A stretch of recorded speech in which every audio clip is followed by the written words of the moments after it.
So hello and welcome back again to Junkyard Summit.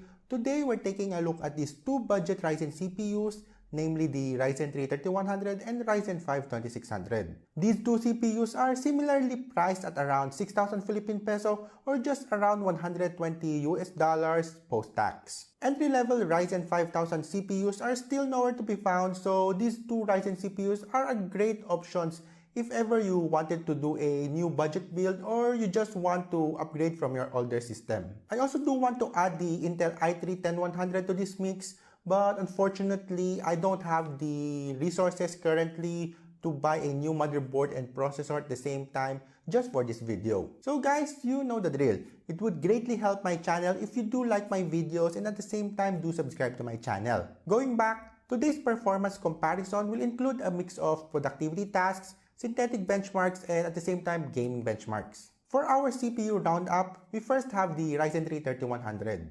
This is a 4-core 8-thread CPU based off the 7nm Zen 2 architecture. It has a base clock of 3.6 GHz and a boost of 3.9 GHz. It also has 16 MB of L3 cache and a rated TDP of 65 watts. The Ryzen 5 2600 on the other hand is a 6-core 12-thread CPU which is around 50% more cores and threads as compared to the 3100. The 2600 is based off the older 12nm Zen Plus architecture, and clocks for this one is 3.4 GHz for the base and 3.9 GHz for boost. It has the same 16 MB of L3 cache and the same TDP of 65 watts. And before we go to our comparison, just a quick run through on today's testing. Both CPUs will run on my Asus Strix B450-F motherboard with 16 gigs of Corsair Vengeance Pro RAMs rated at 3200 MHz. GPU for our gaming benchmark is the RX Vega 56, which theoretically be around 1660 Ti to RTX 2060 performance. Reason behind this is that most users who will go for these CPUs will only settle on mid-range graphics cards like the three that I mentioned before. Both CPUs also will just run at stock settings while being cooled by my Jonsbo 240mm AiO cooler. And with that out of the way, on to the benchmark.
As expected, the higher core count of the 2600 proved useful both in our productivity and synthetic benchmarks. It crushed the 3100 on most tests except for the single-core benchmark from our Cinebench, which shows the higher IPC edge of the 3100. As for our gaming benchmark, the lead between the average FPS are close between the two CPUs, but generally we could see better performance with the 3100 on older games, while newer games such as Call of Duty Warzone, the extra threads of the 2600 proved useful in maintaining the lead over the 3100. 1% and 0.1% loss on the other hand seems to favor our Ryzen 5 2600 on most cases. In terms of power consumption, the Ryzen 3 3100 wins by a good 40 watt as compared to the Ryzen 5 2600. This correlates to lower temps and at the same time cheaper electricity bill if that is an issue for you. The one problem that I encountered though with my Ryzen 5 2600 is the weaker IMC of Zen Plus CPUs.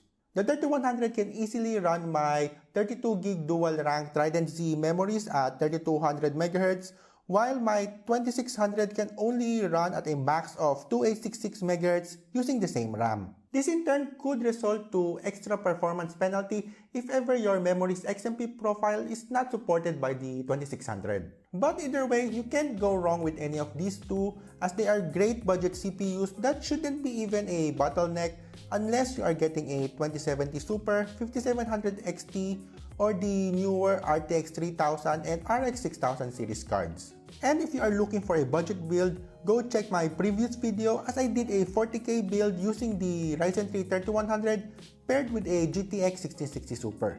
And that is a wrap for today. If you like this video, go hit that like button and also do subscribe to my channel for more CPU comparisons like this one. Once again, this is Brain of Junkyard Summit. Thank you, stay safe, and see you in the next one.